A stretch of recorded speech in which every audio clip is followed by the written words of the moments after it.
আসসালামু আলাইকুম।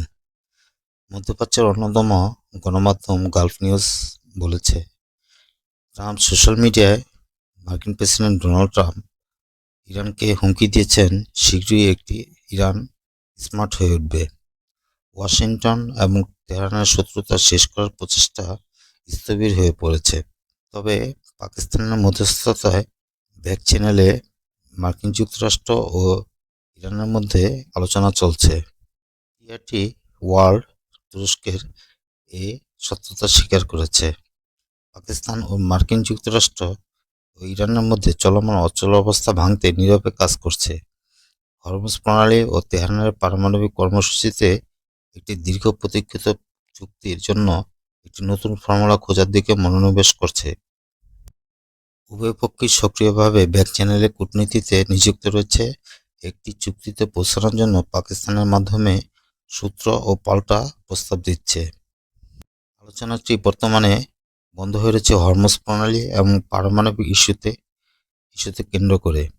পাকিস্তানের ফোকাস হলো দুটি উত্তপ্ত ইস্যুকে একটি মাঝারি পথ খুঁজে বের করা।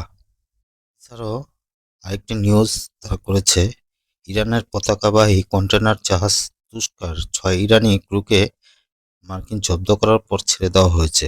22 জন ক্রু সদস্য এখনও তাদের হেফাজতে রয়েছে। ইরানের তাসনিম বার্তা সংস্থা এই প্রতিবেদনটি প্রকাশ করেছে। হরমুজ বন্দরের উত্তেজনার মধ্যে ইউরোপীয় প্রাকৃতিক গ্যাসের দাম 8% বৃদ্ধি পেয়েছে। বাড়ার কারণ হিসেবে তারা উল্লেখ করেছে, মার্কিন ইরান উত্তেজনা, হরমুজ শক্তি প্রবাহ সম্পর্কে অনিশ্চয়তা রয়েছে। এই কারণে এ বৃদ্ধি পেয়েছে। প্রাকৃতিক গ্যাস মেগাওয়াট ঘন্টায় 8% বৃদ্ধি পেয়ে 47.2 থেকে $55.1 পৌঁছেছে। মার্কিন সংবাদ মাধ্যমের প্রতিবেদনে বলা হয়েছে, তেল রপ্তানি সীমিত করা, ইরানের বন্দরের সঙ্গে যুক্ত সামুদ্রিক যানবাহন সীমিত করার উপর গুরুত্ব দিয়ে ওয়াশিংটনে ইরানের উপর চাপ বাড়ানোর কথা বিবেচনা করছে। বড় আকারের সামরিক অভিযানের তুলনায় এই পদ্ধতিকে একটি কম ঝুঁকিপূর্ণ এবং দীর্ঘমেয়াদী চাপের হাতিয়ার হিসেবে তারা দেখছে। উল্লেখ্য, হরমুজ প্রণালী দিয়ে বিশ্বের প্রায় 20% প্রাকৃতিক গ্যাস ও খনিজ তেল সরবরাহ করা হয়। গালফ নিউজ জানিয়েছে, দক্ষিণ লেবাননে জরুরি কর্মী ও সেনাসহ অন্তত 7 জনকে হত্যা করেছে ইসরায়েল। ইরানের বিরুদ্ধে যুদ্ধ বৈশ্বিক ও অভ্যন্তরীণ উদ্বেগ বাড়ায় মার্কিন প্রতিরক্ষা প্রধানরা কংগ্রেসের মুখোমুখি হয়েছেন। ক্যাপিটাল হিল থেকে প্যাটি কুলহানের এক রিপোর্টিংয়ে জানা যায়, মার্কিন যুক্তরাষ্ট্র এবং ইসরায়েল ইরানের বিরুদ্ধে যুদ্ধ শুরু করার পর এই প্রথম প্রতিরক্ষা সচিব এবং joint chief of staff chairman congressman কমিটির সামনে এসেছেন।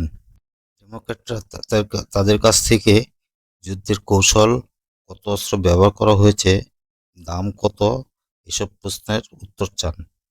একটি বিতর্কিত শুনানি হতে চলেছে।